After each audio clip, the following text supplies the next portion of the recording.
तो चलिए आज चलते हैं इतिहास के उन पन्नों में जहां एक कहानी है। एक ऐसी कहानी जहां एम्बिशन और जेलसी ने मिलकर पावर का सबसे खतरनाक खेल खेला था। कभी सोचा है कि अपनी ही काबिलियत, अपना ही टैलेंट, क्या वो भी खतरनाक हो सकता है? यही सवाल इस पूरी कहानी के दिल में है। एक ऐसा सवाल जिसने एक ब्रिलियंट इंसान की जिंदगी को हमेशा के लिए पलट कर रख दिया। आइए देखते हैं कैसे। तो बात है 17वीं सदी के फ्रांस की। एक ऐसी दुनिया जहां शानो शौकत और पावर ही सब कुछ था। और इस कहानी के स्टेज पर दो बड़े पावरफुल किरदार हैं जिनकी किस्मत एक दूसरे से ऐसी जुड़ी थी कि बस। एक तरफ थे किंग लुई द 14th। उन्हें सन किंग कहा जाता था, सूरज की तरह। उन्हें लगता था कि पूरा फ्रांस, पूरी दुनिया उन्हीं के ही इर्द गिर्द घूमनी चाहिए। और दूसरी तरफ उनके फाइनेंस मिनिस्टर निकोलस फुके, स्मार्ट, चार्मिंग, और उनके सपने भी कुछ कम बड़े नहीं थे।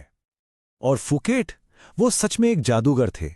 उन्होंने फ्रांस की डूबती इकोनॉमी को न सिर्फ बचाया बल्कि उसे इतना मजबूत कर दिया कि हर तरफ उनकी वाहवाही होने लगी।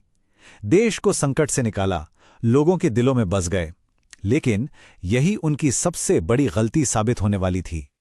क्योंकि सोचिए, जब आप सन किंग हों तो आपके आसमान में कोई दूसरा सितारा चमके, ये कैसे बर्दाश्त हो सकता है? फोकोटे की बढ़ती पॉपुलैरिटी किंग लुई के लिए एक डायरेक्ट चैलेंज बन रही थी। ये उनके ईगो पर एक चोट थी। अब फोके को लगा कि वो किंग को इम्प्रेस कर सकते हैं।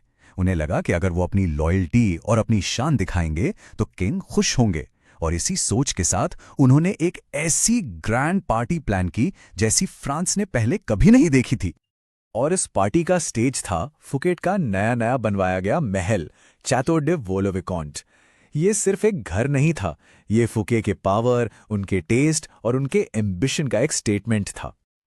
आप अंदाजा भी नहीं लगा सकते, उन्होंने यूरोप के बेस्ट आर्किटेक्ट्स, बेस्ट डिजाइनर्स को काम पर लगाया। बड़े बड़े आर्टिस्ट से दीवारों को सजवाया। और गार्डन्स तो ऐसे बनवाए कि लोग कहते थे कि ये तो जमीन पर जन्नत उतर आई है। और फिर आई वो फैसले की रात, वो रात जिसने फुकेट की किस्मत हमेशा के लिए लिख दी। एक ऐसी रात जहां फुकेट का टैलेंट और किंग का घमंड आमने सामने आने वाले थे। पार्टी शुरू हुई, और ये पार्टी लफ्जों से परे थी। हर तरफ म्यूजिक, जगमगाते फव्वारे, आतिशबाजी और खाना ऐसा कि सदियों तक लोग याद रखे।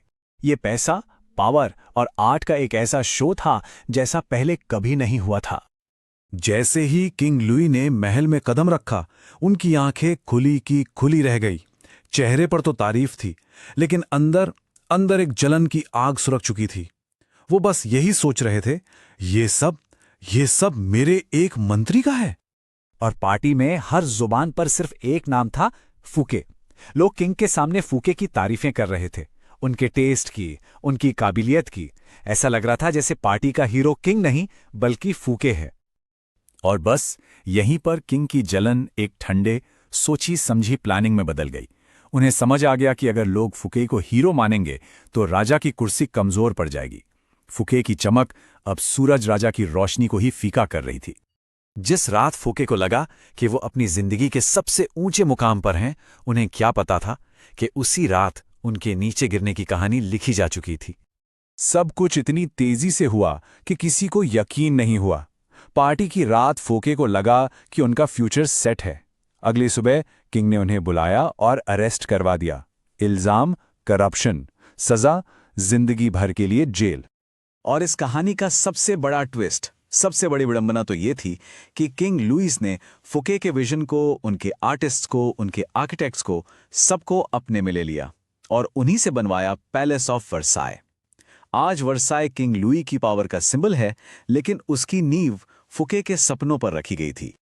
तो ये कहानी सिर्फ एक राजा और मंत्री की नहीं है, ये पावर की साइकोलॉजी का एक टाइमलेस लेसन है। फुकाट की कहानी हमें पावर का एक ऐसा रूल सिखाती है जो किताबों में नहीं लिखा होता।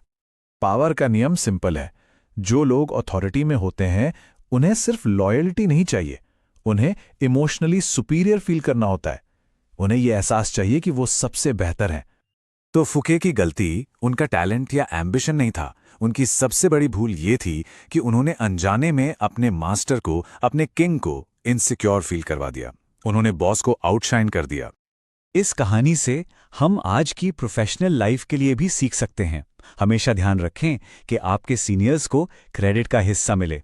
अपने टैलेंट को हमेशा विनम्रता के साथ पेश करें और कभी भी ऐसी सिचुएशन मत क्रिएट करें जिससे आपके बॉस को लगे कि आप उन्हें चैलेंज कर रहे हैं। तो आखिर में सवाल यही रह जाता है, ब्रिलियंस या सर्वाइवल? क्या अपनी काबिलियत को पूरी तरह दिखाना जरूरी है, चाहे अंजाम कुछ भी हो, या फिर पावर के इस खेल में सर्वाइव करने के लिए थोड़ा पीछे रहना अक्लमंदी है? ये एक ऐसा सवाल है जिसका जवाब शायद सबको अपने लिए खुद ढूंढना पड़ता है।